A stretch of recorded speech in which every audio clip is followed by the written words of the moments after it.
So how do you take a tiny island with literally no natural resources, no army, not even enough fresh water to drink, and turn it into one of the wealthiest nations on the entire planet? Well, let's dive into the incredible and, yeah, pretty controversial 50-year story of Singapore's impossible rise. You're looking at a quote from Singapore's leader, Lee Kuan Yew, on August 9, 1965. And he wasn't on TV celebrating independence, he was crying.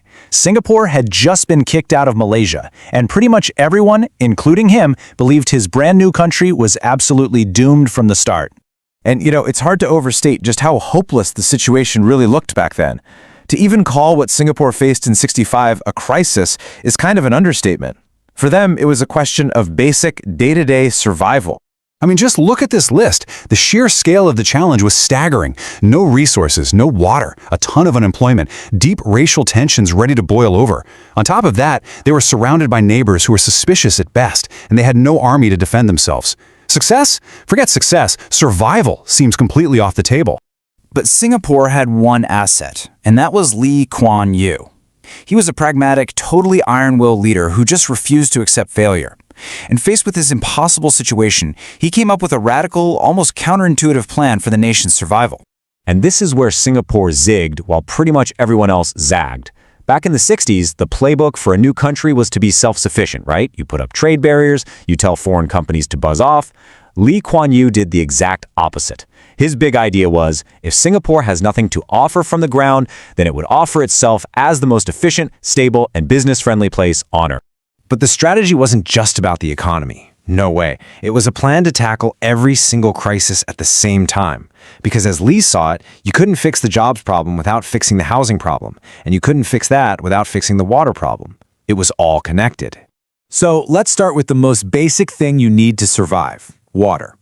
How does a country with no natural water source even provide for millions of people? I mean, relying on your neighbor, Malaysia, who just kicked you out, yeah, that wasn't going to work. Their approach was just incredibly practical. First, they built reservoirs to catch every single drop of rain. Then, they passed a law that every building's roof had to be part of a giant island-wide water collection system. And finally, they poured money into desalination technology, turning the one thing they had plenty of, seawater, into a lifeline. Okay, next up, housing. A huge chunk of the population was living in these overcrowded, unsanitary slums that were total fire hazards. So how do you fix that when the government is broke and the people have no savings? And the solution they came up with for housing, well, it wasn't just effective, it was an absolute stroke of genius. Seriously. It was a plan that solved the housing crisis, funded itself, and gave every single citizen a personal investment in the country's success. It's a fascinating system. So here's how it worked. The government's Housing Development Board, the HDB, built these massive apartment blocks. At the same time, every worker was forced to save a part of their salary in something called the Central Provident Fund, or CPF. Then, and here's the clever part, they could use those forced savings to buy their own apartment. All of a sudden, people weren't just renters anymore, they were owners. They had a real, tangible stake in Singapore's future. And the results were just mind-blowing. In a single generation, the slums were gone. By the 1980s, over 80% of all Singaporeans lived in high-quality public housing that they themselves owned. Nobody had ever pulled off something like that before. All right, so with water and housing getting sorted, Lee tackled two more huge threats. How do you build a world-class workforce when your population is largely uneducated? And how do you defend a tiny little island surrounded by giants? The logic here was simple, and honestly pretty ruthless. If your only resource is your people, well, you make them the best educated people on the planet. English became the language of business and school, plugging Singapore directly into the global economy. And for defense, the strategy was just as pragmatic. Every male citizen had to serve in the military. The goal wasn't to win a war. It was to make invading Singapore so costly, so painful, that no one would ever dare try it, to become, as they put it, a poisonous swallow.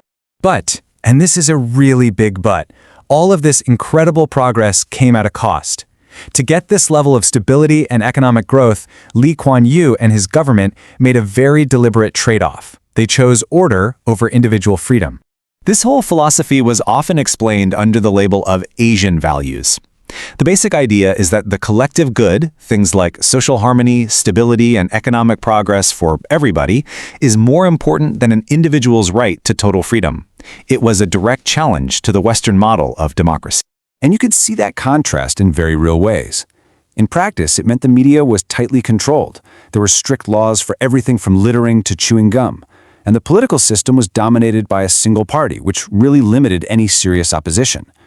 The whole goal was to eliminate the chaos and friction that Lee saw as a major weakness in Western countries. And Lee Kuan Yew never, ever shied away from this. This quote really captures his entire worldview perfectly. When people from the West criticized him, his response was basically, look at the results. Was it a fair trade?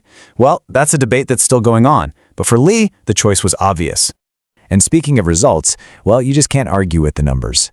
The economic transformation of Singapore is, without a doubt, one of the most remarkable stories of the 20th century.